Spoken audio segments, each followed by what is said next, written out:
నుంచున్నా, ఏందో చెప్పు. నాకు స్నాక్స్ కావాలి. ఊరు నుంచి అమ్మమ్మ పంపించింది కదా, అవి తినొచ్చు కదా. అవి వద్దు నాకు. నేను కొట్టులో 10 రూపాయలు తెచ్చుకొని కొనుక్కొని తింటా. నేను 10 రూపాయలు అయితే ఇవ్వను. లేదమ్మా, ఇవ్వమ్మా. సరే ఇద్దో తీసుకో. ఆంటీ, 10 రూపాయలు గుడ్డే ఇస్తారా? ఏం కావాలి? గుడ్డే కావాలి.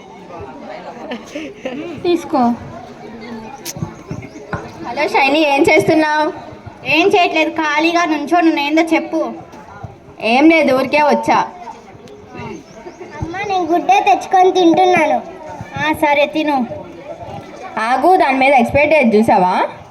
దీంట్లో ఎక్స్పైరీ డేట్ అయిపోయింది. ఎవరు నీకు ఇచ్చింది ఇది? ఇక్కడున్న ఆంటీ ఇచ్చింది. వెళ్దాము. ఏం కావాలి? మా అమ్మాయికి మీరు ఎక్స్పైరీ డేట్ అయిపోయినది బిస్కెట్ ప్యాకెట్ ఇచ్చారు. ఆ అమ్మాయి నా దగ్గర కొనుక్కోలేదు. ఆ అమ్మాయి ఇక్కడే కొనుక్కుందని చెప్పింది. నువ్వు ఇక్కడికి రాలేదు కదా. నేను ఇక్కడికే వచ్చి కొనుక్కున్నాను ఆంటీ. బిల్లు చూపి నువ్వు వచ్చినట్లు. బిల్లు తీసుకోలేదు. ఎందుకు తీసుకోలేదా? అయితే నీ దగ్గర ప్రూఫ్లు లేవుగా, నువ్వు నా దగ్గర కొనుక్కున్నట్లు. మీరు ఇవ్వలేదంట కదా ప్రూఫ్లు. అడిగితే ఇప్పుడు పక్కన షాప్ వాళ్ళు మాకు తెలిసిన వాళ్ళే, వాళ్ళ దగ్గర సీసీ కెమెరా ఉంది. సీసీ కెమెరాలో ఫొటోస్ చూస్తాము. చూసుకోండి, నాకేం భయం లేదు.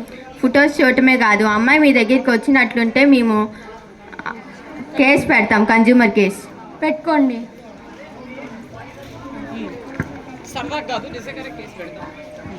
సరదా కాదు, నిజంగానే కేసు పెడతాం. పెట్టుకోండి, నాకేం భయం లేదు.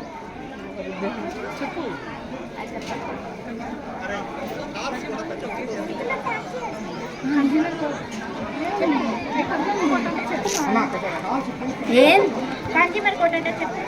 అంటే ఎల్లు నేను అదా.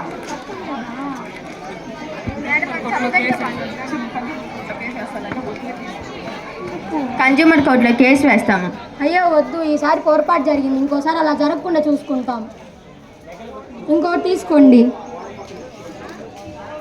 వినియోగదారుల రక్షణ చట్టం 2019లో ప్రకారం ఎక్స్పైరీ డేట్ అయిపోయిన వస్తువులను అమ్మడం వల్ల షాప్ వాళ్ళపైన కేసు వేస్తాము.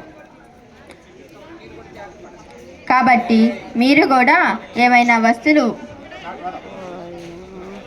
వస్తువులు కొనేటప్పుడు తప్పనిసరిగా ఎక్స్పైరీ డేట్ చూసుకోవాలి.